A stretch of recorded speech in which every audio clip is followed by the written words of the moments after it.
Jadi semuanya adalah cantik yang oke, lagi kita akan ya. Bapak ini Bapak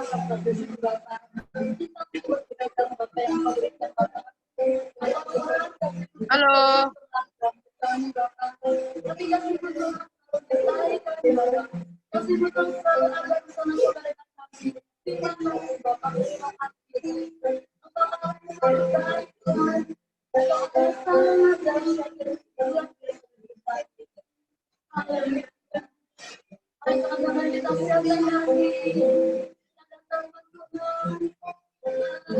bawa hati kita bawa apapun yang ada dalam hati kita serahkan pada Tuhan.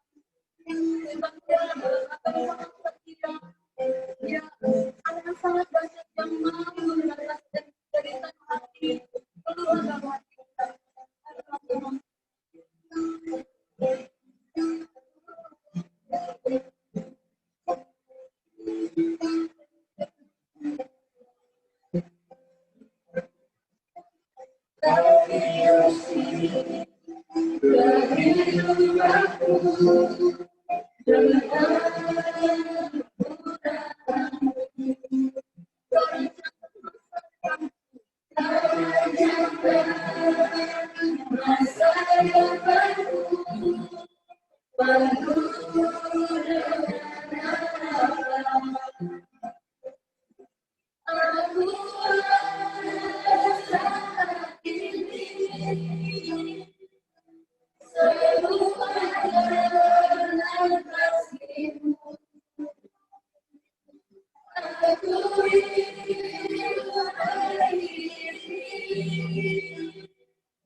Memuliakan nama-Mu dalam semua kami, dalam jiwa kami, dalam suara kami, Bapa. Terima kasih.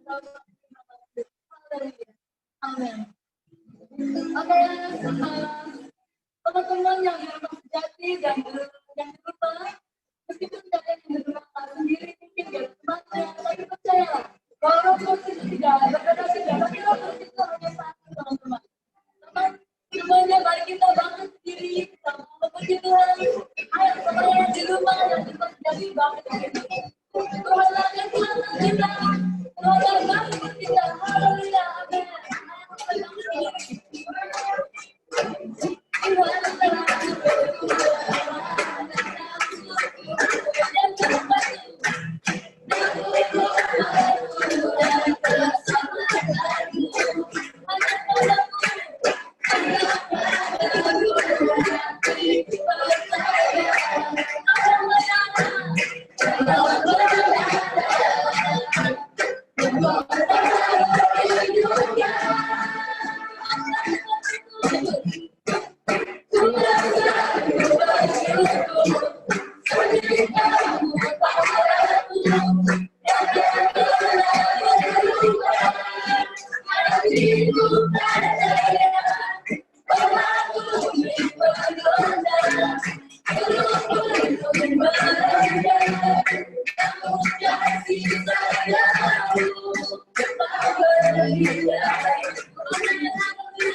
lagi pelanggan mudah-mudahan nggak ada enjok, nggak ada yang new.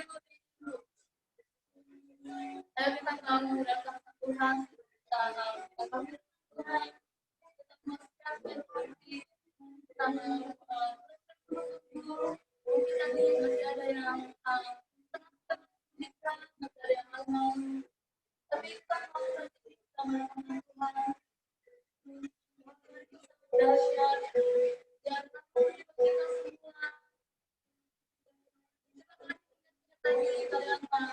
yang saya percaya teman-teman tadi sudah pernah menyaksikan kematian Tuhan Yesus.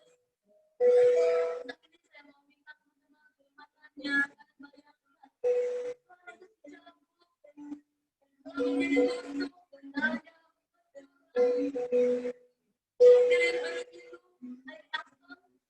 menjadi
tusuk dan darahnya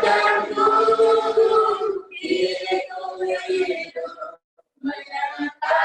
Dia dengan perbuatan duri,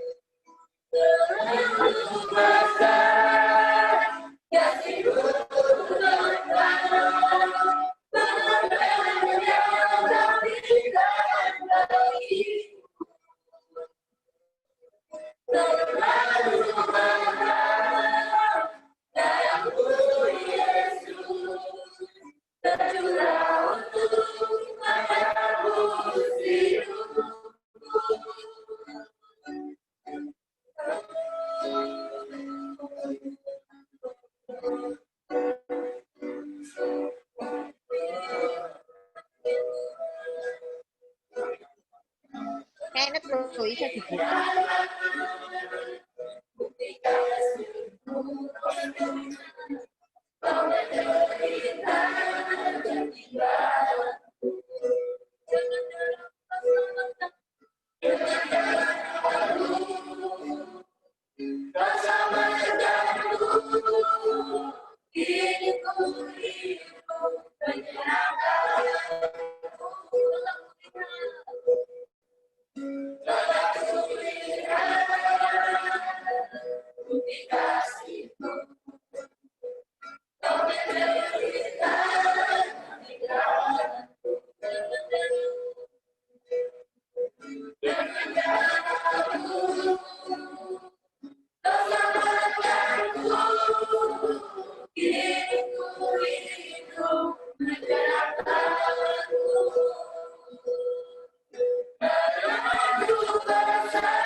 Orang yang percaya kabar aneh. Oke, silakan duduk.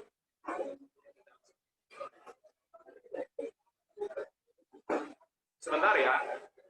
Oke. Oke, tes. Better. Soalnya ada sedikit masalah, teman-teman. Gak apa ya. Sambil kita menyesuaikan supaya yang di rumah dan di sini bisa tetap bisa mengikuti firman Tuhan. Siapa yang di sini bersemangat untuk mendengar firman Tuhan? Ya. Oke. Jadi kita ini adalah para pencetak sejarah, karena nanti generasi anak kita diceritain soal corona, dia barangkali nggak percaya ya. Dulu mama di rumah hampir setahun, masa ya kita bisa di rumah setahun ya. Tapi dia nggak percaya, dulu sekolah di rumah, ngapain di rumah. Mungkin orang-orang yang ada di bawah kita yang baru lahir nggak percaya bahwa situasi seperti ini pernah terjadi di dalam kehidupan kita. Tetapi kita semua orang yang luar biasa, karena kita bisa melalui dan nggak tahu sampai kapan selesainya. Jadi nggak usah terlalu senang dulu ya. Nah ini bulan depan sudah mau ada vaksinnya, sudah mau jadi apanya. Nggak apa-apa, tapi saya percaya bahwa dalam segala sesuatu rencana Tuhan itu tetap ada. Amin. Ya, kita bulan ini kita masuki sebuah tema yang baru. Judulnya adalah God's Power, betul ya Kak Indro ya? Kekuatan Tuhan. Ya, kita sering berbicara bahwa Tuhan itu adalah Tuhan yang Maha Kasih, Tuhan itu sangat mencintai kita, betul sih. Tetapi juga kita sering lupa bahwa Dia adalah Bapa kita yang penuh dengan kuasa. Gitu ya. Seringkali kalau ada orang jahatin kita, nasihat yang sering kalian dengar apa kalau dari gereja? Kita disuruh balas, apa disuruh sabar? Suruh sabar ya. Ya, kalau saya barangkali ria sama orang, saya bilang ria sabar aja. Barangkali karena saya nggak sanggup untuk melakukan apapun. Tetapi kalau Tuhan yang suruh kita sabar, itu karena Tuhan adalah Allah yang berkuasa untuk membalas. Kalau kita berkata seperti itu, pembalasan adalah aku. Karena Dia adalah Allah yang berkuasa. Oke?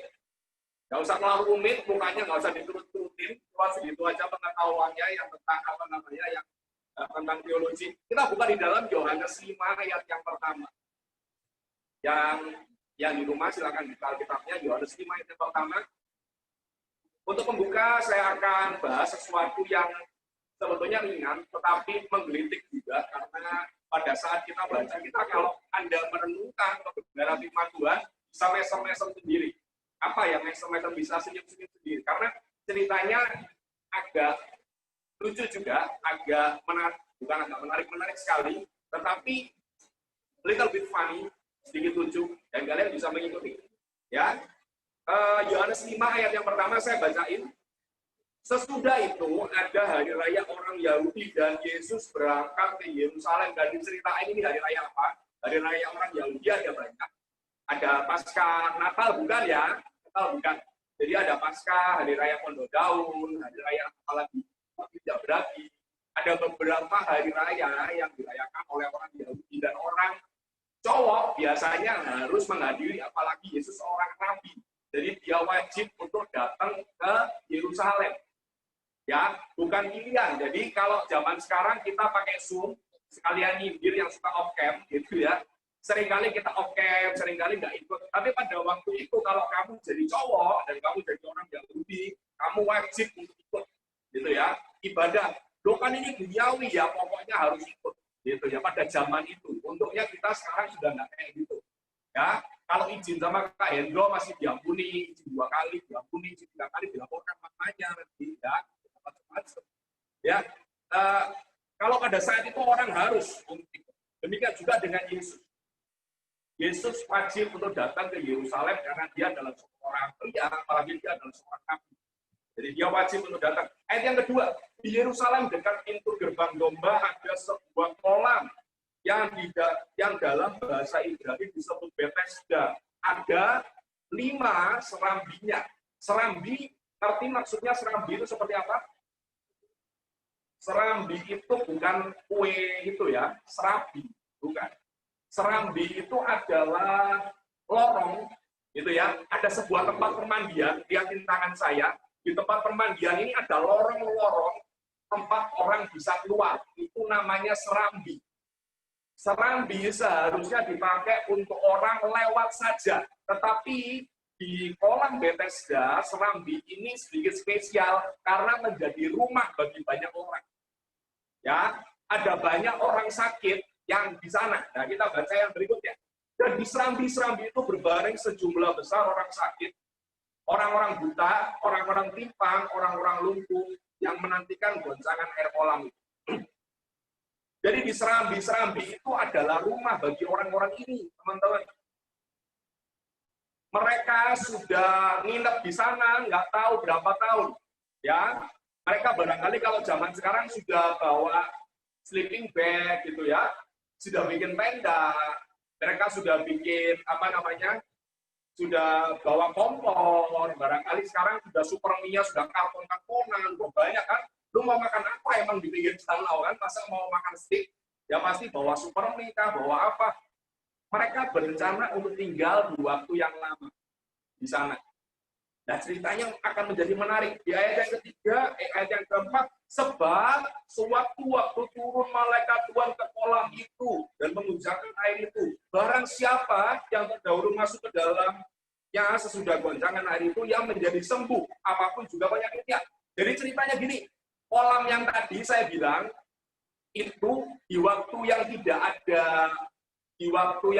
ada apa ya, tidak ada pemberitahuan sebelumnya, tiba-tiba bisa ada malaikat Tuhan yang turun. Bung. Nah, nggak tahu jam berapa, nggak tahu hari apa. Enak ya kalau tahu ya, gitu ya. Nanti malam jadwalnya apa ini? Sepak bolanya. Ini nggak ada yang jebol ini. Dortmund sama apa tadi saya lihat, Leipzig atau lawan siapa, itu ada jamnya kan? Misalkan jam 2 pagi. Sudah, kamu nanti tunggu lihat jam 2 pagi, pasti ada, misalkan Bayern Munchen lawan siapa? Pasti ada. Nah, masalahnya ini nggak ada jadwalnya, bro. Itu ya. Malaikat Tuhannya barangkali mau datang jam 1 malam, ya dia datang aja jam 1 malam. Karena gua pikirin orang-orang yang ada di sana. Dia mau nyemplung aja, pure gitu ya, barangkali bisa dari mandi gitu ya. Setelah nyemplung, orang yang masuk pertama kali di danau itu dia dapat jackpot. Dia sakit apapun sembuh. Pertanyaan saya, semua orang tadi kan berebut ingin masuk ke dalam danau nih, betul ya? Yang berhasil masuk ke dalam danau adalah orang yang sakitnya parah atau yang sakitnya sedikit atau minor. Iya ya, masuk akal ya. Kalau yang sakitnya parah kira-kira dia buta, dia nggak bisa ngelihat. Gitu ya. Kalau diraba, yang turun dia nggak bisa lihat, buruk bro, nggak kelihatan. Kalau yang lu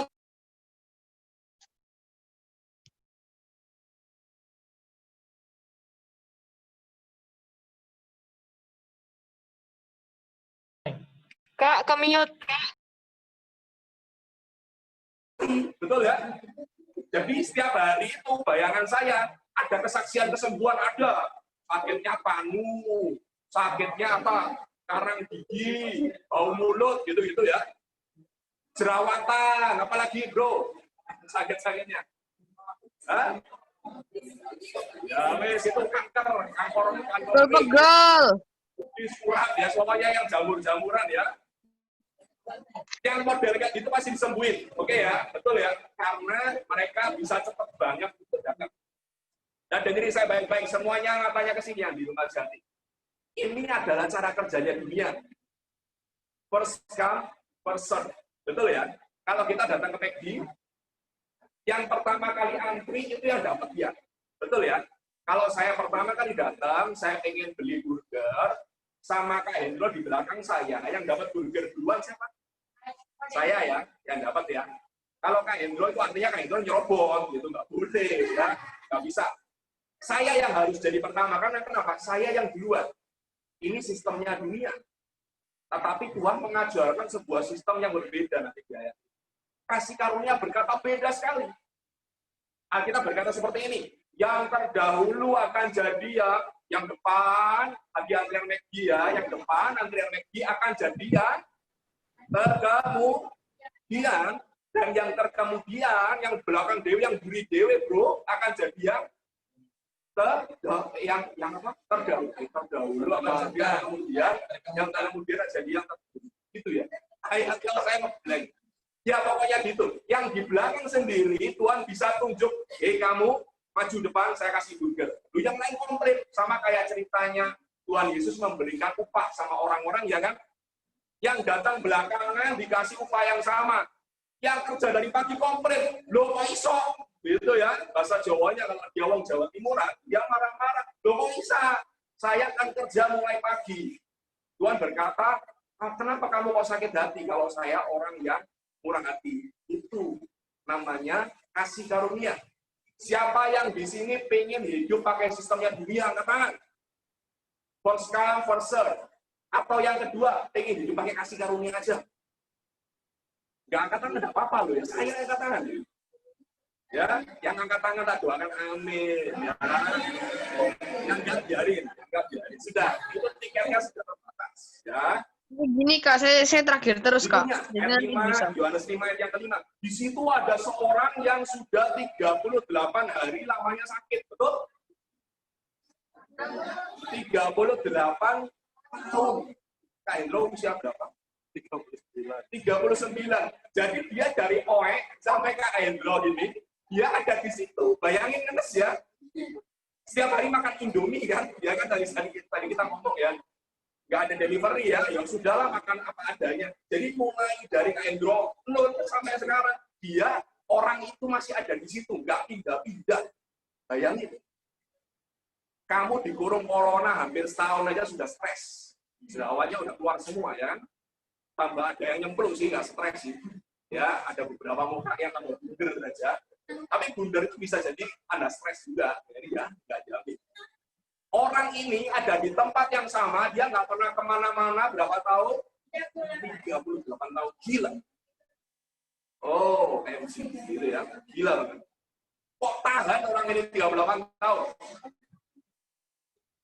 Nggak masuk akal bagi saya, satu-satunya jawaban kenapa orang ini bertahan 38 tahun, karena dia nggak ada pilihan. Pasti, gitu ya. Kalau dia cuman lumpuh, tapi dia masih punya keluarga yang mengasihi dia. Saya yakin dia nggak 38 tahun punya di situ. Yakin saya. Ngapain itu 38 tahun? Nunggu air gitu ya. Ya kalau mancing, kalau apa. Ini nunggu ada malaikat bidadari jatuh. Lalu kemudian dia harus menceburkan diri. Dia lumpuh lagi. Dia nggak ada pilihan di dalam kehidupan ini. Orang ini kalau kamu merasa terjebak, dimanapun kamu, ada yang di rumah, Kak, aku terjebak, ada di keluarga ini, Kak. Bahkan di rumah Jati, aku terjebak, Kak, ada di sini. Aku seharusnya bisa melanglang buana dan sebagainya. Jangan ngomong tentang terjebak sama orang ini. Orang ini adalah mbahnya orang terjebak. Dia terjebak 38 tahun. Bukan bosen lagi, bosen banget. Gitu ya. Sudah tidak bisa dikatakan dengan kata-kata. Ini juga bosan banget 38 tahun di tempat yang sama. Ayat yang ke-6. Ketika Yesus melihat orang itu berbaring di situ dan ia tahu bahwa ia telah lama dalam keadaannya itu, maka ia berkata kepadanya, maukah engkau sembuh? Kenapa Yesus kok tahu orang ini lama di situ? Sudah ada tanda RT gitu kan, sudah jadi naik RT, sekarang jadi RW gitu ya. Sudah jadi Pak Lurahnya di situ. Kalau calon anggota DPR barangkali dia pasti menang karena dia orang yang paling lama, barangkali ada di sana. Yesus tahu orang ini lama, selain karena ketuhanannya, saya yakin secara fisik orang ini bisa dikenali. Kenapa? Dia paling gembel, sederhana aja. Ya, 38 tahun, waktu itu nggak ada matahari, nggak ada salora, kamu nggak bisa klik, datang nggak bisa. Pakaiannya dia 38 tahun. Barangkali kalau ada yang ganti 10 tahun yang lalu, ada orang yang nggak pakai. Yang orang yang tadi ya, orang panuan, sembuh, gembel ini kasihan banget. Bajunya dikasih sama dia. Ya, dia bisa ganti pakaian, tetapi pakaiannya paling jelek. Yang paling gembel yang ada di tempat itu. Yesus gampang sekali mengenali orang yang paling tidak diperhitungkan di dunia ini. Puji Tuhan. Kalau kamu merasa bahwa orang lain tidak memperhitungkan kamu, wow, Tuhan Yesus paling mengenali kamu, jangan-jangan. Gitu ya. Jangan mengasihani dirimu sendiri. Jangan-jangan Tuhan Yesus bisa melihat di dalam orang-orang yang memang kayak tadi paling gembel ini. Gitu ya. Tuhan Yesus malah nggak ambil orang-orang yang tadi sakitnya minor, sakit batuk, sakit pilek. Enggak. Yesus malah datang di orang yang paling worst of the worst, yang paling buruk keadaannya. Kita lebih suka mengubahkan, Tuhan itu mengubahkan keadaan kita daripada Tuhan mengubahkan diri kita. Perhatikan lagi, kita lebih suka Tuhan itu mengubahkan keadaan kita daripada Tuhan mengubahkan diri kita. Bayangkan, saya tanya di sini, kalau ada saya tanya, masalah kalian apa, saya suruh kalian maju satu-satu, saya jamin tidak ada satupun yang berkata hal tentang dirinya sendiri. Saya jamin. Misalkan siapa, gitu ya, nggak usah tersinggung ya, Sian. Kenapa kamu, Sian? Masalah saya mau ganti iPhone terbaru, tapi saya tidak punya uang. Lalu kemudian dia masalahmu apa? Saya ingin sekolah yang tinggi, Kak. Saya ingin sekolah di Amerika, tapi saya nggak punya uang. Bla bla bla bla bla bla bla. Tetapi saya jamin nggak ada satupun orang yang maju ke depan sini dan berkata, masalah apa? Masalah saya sombong, nggak ada. Kita nggak pernah introspeksi diri kita sendiri, tetapi kita selalu menyadari ada masalah di sekitar kita. Ya, masalah saya, Kak, saya bukan anak orang kaya. Masalah saya bukan orang pintar, sudah nggak kaya, nggak pintar, nggak cakep juga, gitu ya. Gampang sekali kita itu menyadari masalah sekitar kita, tetapi kita nggak menyadari masalah sebetulnya bukan ada di sekitar kita, tapi ada di dalam. Oke, ada di sini loh. Mindset kita lebih dulu. Tuhan lebih suka ngubah itu dulu. Yohanes 5 ayat yang ke-7 ayat berikutnya, jawab orang sakit itu kepadanya, Tuhan, tidak ada orang yang menurunkan aku ke dalam kolam itu apabila airnya mulai goncang. Dan sementara aku menuju kolam itu, orang lain sudah turun mendahului aku. Yang panuan tadi sudah lompat, gitu ya. Dia lumpuh. Ngesot dulu, gitu ya. Ngesot dulu. Yang tadi yang panuan, yang batuk, yang pilek, bisa lari sprint. Dia nggak bisa. Dan dia coba seperti itu 38 tahun. Bayangin. Saya tadi sedikit search, ternyata kolam Bethesda itu seperti sumur dari nol jalan apa ya? Dari lingkungan seperti ini kamu harus turun ke bawah, lalu kemudian di bawah baru ada kolamnya. Saya tebak orang ini kalau pada waktu dia semangat, dia tidur di pinggir kolam gitu ya. Jadi pada waktu kelihatan ada percikan, dia nyemplung gitu ya, nyemplung. Tapi selalu terlambat, itu juga selalu terlambat. 38 tahun. Dia terlambat terus. Dia jadi orang yang nomor 2, nomor 3, nomor 4, nomor sekian. Tetapi dia nggak pernah jadi orang yang pertama. Dia itu adalah the loser of the loser. Dia adalah pecundang dari para pecundang. Dia sudah ada di kumpulan pecundang, tapi dia adalah pecundang yang paling besar. Karena dia kalah selama 38 tahun, bayangin. Orang ini, perhatikan saya, orang ini fokus kepada pintu yang sebetulnya sudah tertutup. Tadi seperti yang saya ceritakan, orang ini he will never win the race. Dia nggak akan pernah bisa memenangkan perlombaan. Betul ya?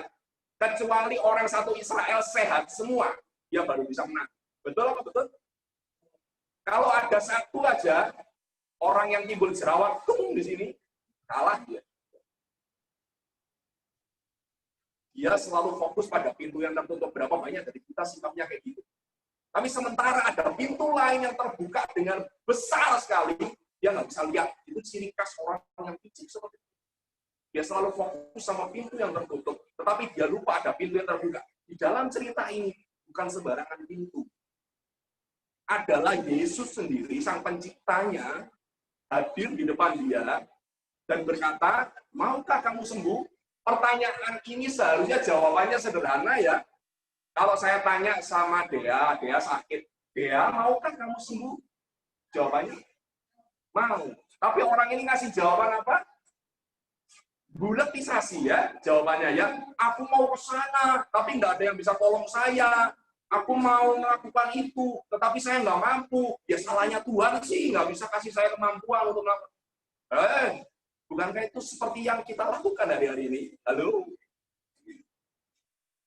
Banyak orang yang mulai tengir-tengir. Kita seringkali melakukan hal yang seperti ini, betul ya? Ketika Tuhan berkata sama kamu, "Hei, nak, kamu mau dipulihkan nggak?" Aku nggak bisa dipulihin, aku punya kepahitan. Kan tinggal disembuhin, katanya Tuhan. Tuhan nggak ngerti rasanya. Tuhan itu Tuhanmu. Tuhan nggak ngerti rasanya dikhianati sama orang tua saya, bla bla bla bla bla bla bla bla bla. Tuhannya dimuliai. Tuhan Yesus, saya bayangkan mukanya Tuhan Yesus ketika dia memuliai Tuhan Yesus, barangkali Tuhan Yesus melopon juga ya. Ini aku takon opo, dijawab opo. Seringkali kita juga jadi orang seperti itu. Berikutnya kata Yesus kepadanya, bangunlah, angkat tapilamu, dan berjalanlah. Setelah itu ceritanya gimana? Orang itu ngapain? Bacot lagi nggak dia? Enggak ya? Langsung ternyata dia merasa, loh kaki gua kok jadi pasalnya segitu lagi. Lalu dia bangkit dan kemudian berjalan. Pemecahan masalahmu sebetulnya sederhana banget. Tetapi seringkali yang bikin rumit itu Tuhan apa kita sih? Halo? Yang sering bikin rumit kamu sendiri. Kita. Tuhan kasih jalan yang anes, yang terang benderang. Tuhan Yesus muncul di depan dia, kurang gede opo, kurang gede apa. Tuhan Yesus muncul di depan dia, maukah engkau sembuh? Pertanyaannya sederhana, jawabannya kan, yes, aku mau sembuh. Darah, yes. Tapi dia nggak lakukan itu. Buletisasi. Hanya butuh 1 detik bagi Tuhan untuk mengubah keadaan. Bang, kayak Thanos ya, bang, gitu ya. Langsung berubah keadaan. Tetapi butuh selamanya bagi Tuhan untuk mengubah pola pikir seorang manusia. Nggak percaya, tanya sama bangsa Israel. Mereka dibilang bangsa pilihan Allah, tetapi 40 tahun. Bayangin 40 tahun mereka muter-muter di tempat yang sama. Saya belum pernah ke gunung itu, tetapi katanya kalau kamu berangkat pagi hari, sore hari jalan kaki ya, nggak pakai onta, nggak pakai kuda, nggak pakai jeep, kamu sudah sampai ke tanah perjanjian. Seharusnya 1 hari bisa jadi 40 tahun. Bahkan nggak cukup itu, Tuhan izinkan semua yang keluar dari tanah Mesir, Poit meninggal, ya, meninggal semua. Loh, serius, saya nggak bohong. Baca di dalam kitab suci, semuanya meninggal kecuali 2 orang namanya. Ini kalau lulus dari sekolah minggu masih tahu. Yosua dan bahkan Musa-musanya sekalian meninggal. Harun meninggal, Miriam meninggal. Lu bayangin, gila banget. Tetapi separah itu loh manusia ini kalau lihat kebebalan hati manusia. Dan ketika kita berbicara tentang seperti ini, jangan seperti melihat orang seperti itu. Bukan. Ini berbicara tentang diri kita sendiri. Saya mau berbicara kepada kalian dari hati saya. Berapa banyak kita tuh mendukakan hati Tuhan karena kebebalan kita. Sebetulnya masalahnya simpel. Seperti Tuhan membalik telapak tangan, bang, selesai. Tapi kita yang bikin jadi rumit sekali. Kita disuruh mengampuni, nggak mau. Kita disuruh memulihkan diri kita, nggak mau. Kita disuruh percaya, nggak mau. Kita disuruh taat, nggak mau. Kalau ada sesuatu yang pasti, saya bilang sama Calvin, kamu beneran mau jadi orang sukses, Vin? Mau? Kamu tak suruh mendaki gunung Semeru, mau nggak? Pasti sukses. Mau? Mau. Tapi tak suruh sangat teduh. Oh, bolong-bolong. Ya, seringkali kita tuh disuruh, kalau kita ke dukun misalkan ya, disuruh kamu cari ayam yang hitam, darahnya hitam, mulutnya hitam, kita lakukan.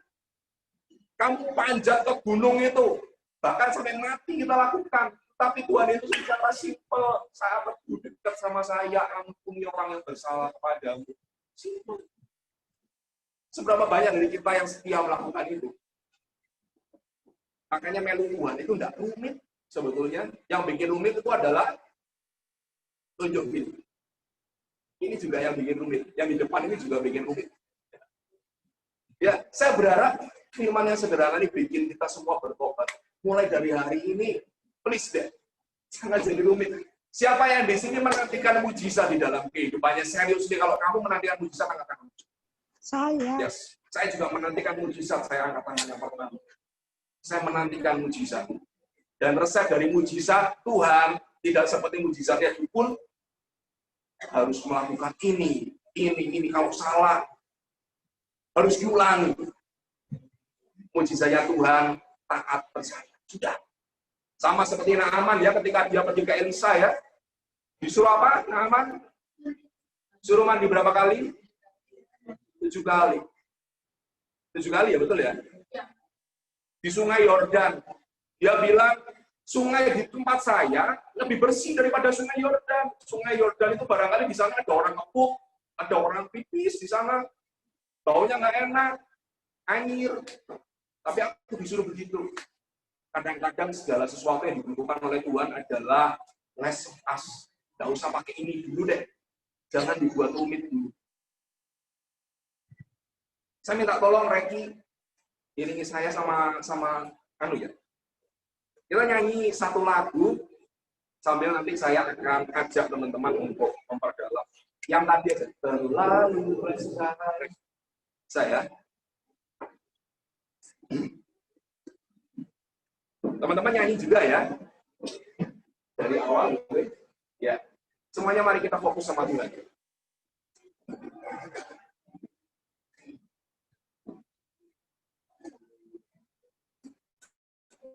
Haleluya, haleluya. Semuanya fokus sama Tuhan. Yang di depan saya, kalau kalian mau keep simple, mulai dari detik ini yuk. Jadi sederhana di hadapan Tuhan.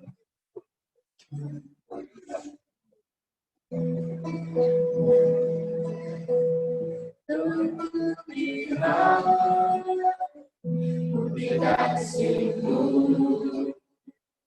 yang memberikan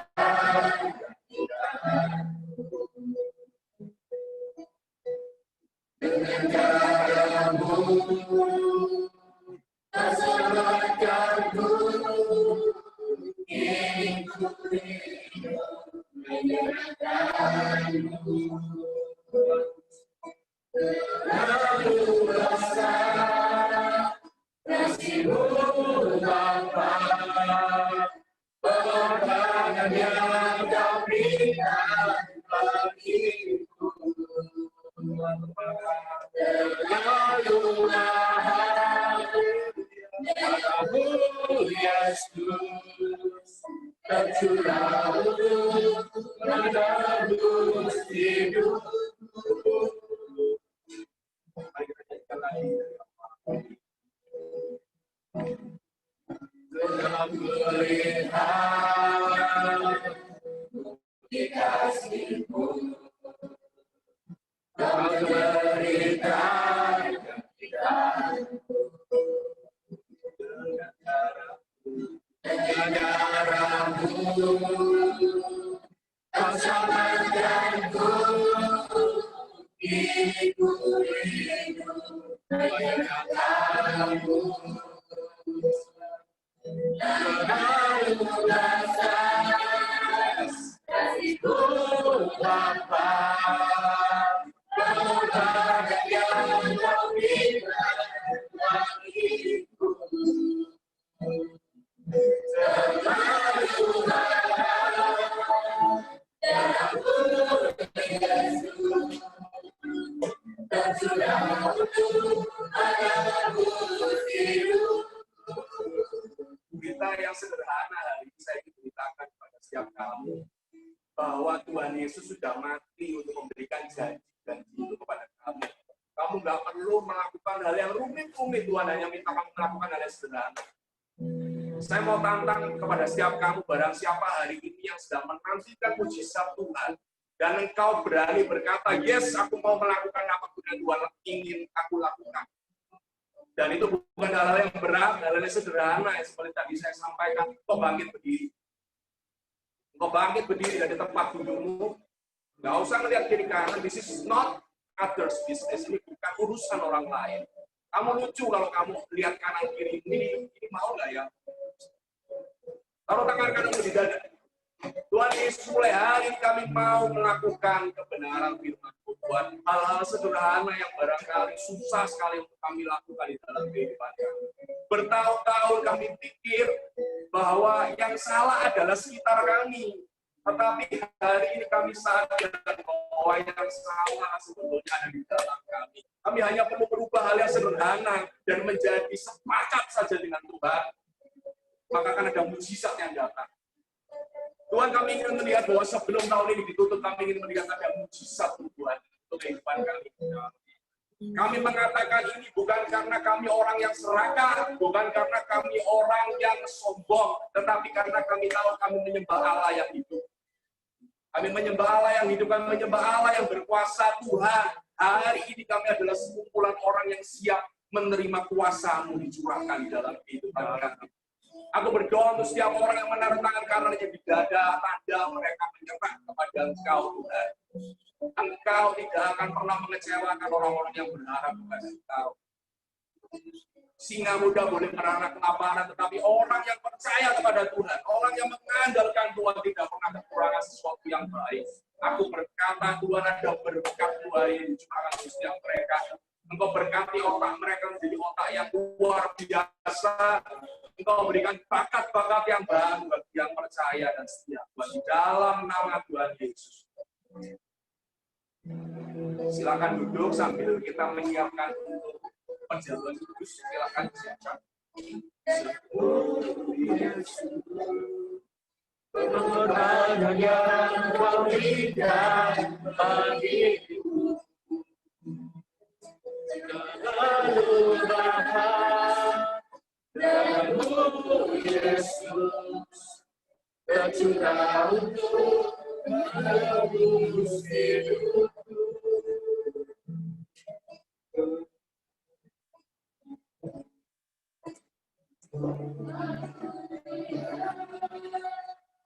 Bukti kasih-Mu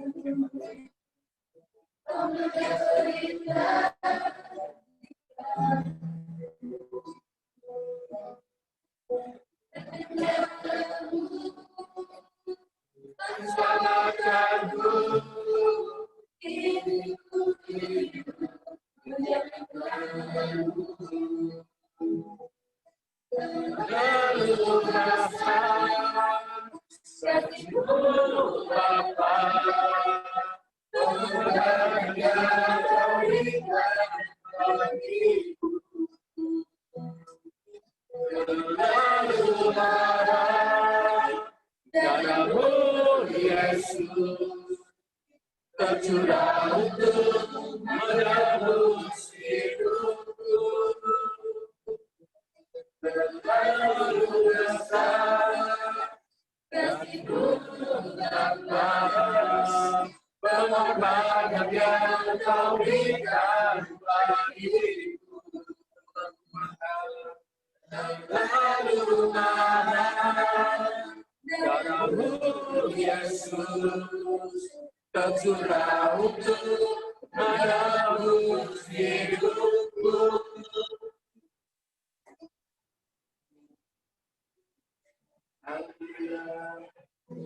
Sambil menyiapkan,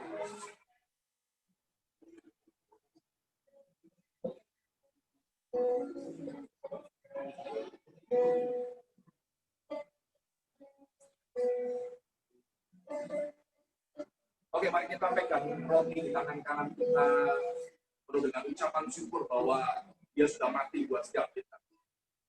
Engkau tidak perlu meraung-raung lagi untuk menikmati janji Tuhan, karena sudah dibayar dengan lunas.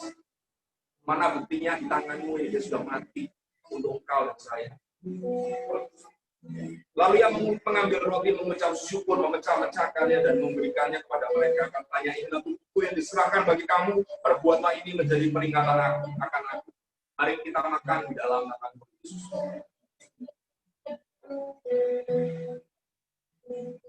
Mari kita ambil minuman di tangan kita.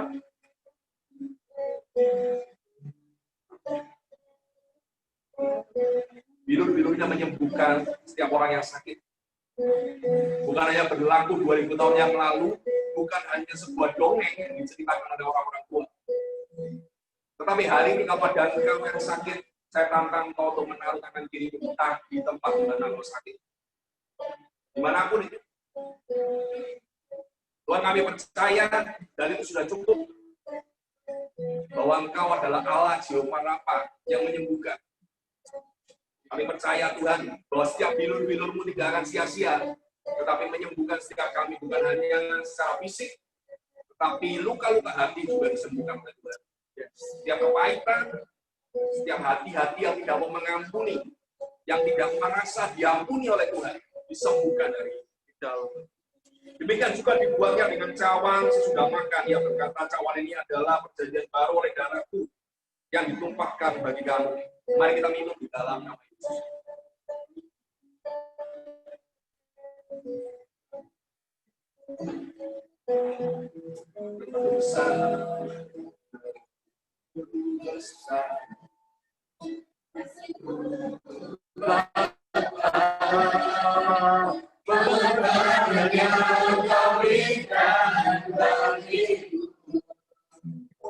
Terlalu mahal darahmu Yesus tercurah untuk menebus hidup. Dengan saudara katakan, Terlalu besar kasih-Mu Bapa, pengorbanan yang Kau berikan bagiku. Terlalu mahal darahmu Yesus tercurah untuk menebus hidupku. Tuhan, kami percaya bahwa kuasa-Mu ada di dalam kehidupan kami. Kami ingat untuk mendoakan bangsa ini, Tuhan, yang sedang dalam kemelut, sedang dalam sebuah krisis, karena ada pandemi, dan ada penurunan ekonomi Tuhan hari ini. Mari kita angkat tangan kita berkati bangsa ini. Tuhan Yesus, Engkau berkati bangsa ini, Tuhan, dari utara, selatan, dari timur, barat. Hari ini kami berkata ada shalom Tuhan di dalam rumah kami, rumah Indonesia ini. Tuhan, jauhkan dari segala macam malapetaka, jauhkan dari segala macam keretakan. Amin. Di dalam nama Kami Yesus. tidak izinkan ada orang-orang yang provokasi bangsa ini dan rumah di dalamnya. Di dalam nama Bangsa Yesus. ini adalah bangsa milik Tuhan Yesus. Yes, Kalau Lord. ada roh-roh yang ingin berurusan, yang berurusan dengan Tuhan Yesus. Di dalam nama Yesus, kami sebagai gereja kami bergandeng tangan untuk menjadi duta bagi kerajaan Amin. Indonesia ini, Tuhan. Amin. Di dalam nama Di Tuhan dalam Yesus, nama kami Indonesia, di dalam nama Tuhan Yesus, kami sudah berdoa dan mengucap syukur Tuhan, segala kemuliaan bagi-Mu. Amin. Amin. Oke, ada sedikit pengumuman, Ayo, Natal kita tanggal 9. Ayo aja. Natal kita tanggal 19, ya. Natal kita nanti tanggal 19, pakai full ya. Oke. Undang temannya. Nanti minta tolong kita undang temennya, dan nanti kalau nggak salah jam 7 malam ada mabar ya. Ada main bareng. Gamenya apa sih? Among Us. Among Us ya. Gamenya adalah Among Us. Saya jujur belum pernah main. Saya dulu main yang versi versi prehistorik, versi hula-hulanya pakai kartu zaman dulu. Apa namanya? Tumbuh serigala. Nggak apa-apa, habis. Nah, Tuh. jadi Malam jam 7. lagi nganggur jam 7, kalian ikut aja main bareng. Jangan lupa untuk bisa ikut, dan nanti pada saat Natal kalian bisa undang teman-teman kalian yang kalian ajak mabar nanti malam, dan malam-malam selanjutnya ya, share bisa diundang untuk ikut juga. Dan kita ada doanya sekarang bukan untuk saat kedua aja, kita namanya ganti jadi HOPS, artinya adalah House of Prayer Z. Jadi rumah doa untuk generasi Z. Di sini semuanya generasi Z kecuali saya dan Kak Hendro. Semuanya generasi Z. Ya, seharusnya kalau kita membangun rumah doa yang bangun adalah kalian, bukan kakak-kakaknya. Kakak-kakaknya hanya formatur. Formatur gini, cuman bikin sampai bisa berjalan dengan baik. Sesudah itu, dadah, gitu ya. Sudah. Kita nggak boleh urusan lagi. Serius, nggak boleh. Karena namanya juga HOPS, gitu ya. Kalau kita HOPX karena kita generasinya X. Oke? Seperti itu aja. Barangkali ada komsel juga hari live group hari Rabu jam 7, dan komselnya Kak Elita jam 6. Ya, kalian bisa undang juga teman-teman untuk datang di live group kita. Oke, mari kita bangkit berdiri, kita angkat tangan kita sebelum kita pulang. Pulang kemana ya? Enggak pulang ya. Sebelum kita kembali ke keluarga kita masing-masing. Tuhan Yesus, kami percaya hari ini Engkau adalah Allah yang dahsyat. Engkau mengubah pemikiran kami dan menjadikan kami semakin serupa dengan Yesus dengan cara yang sederhana.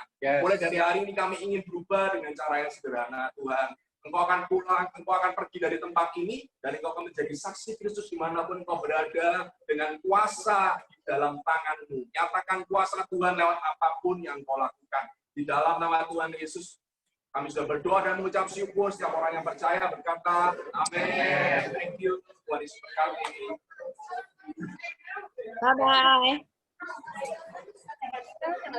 Bye. Udah bubar.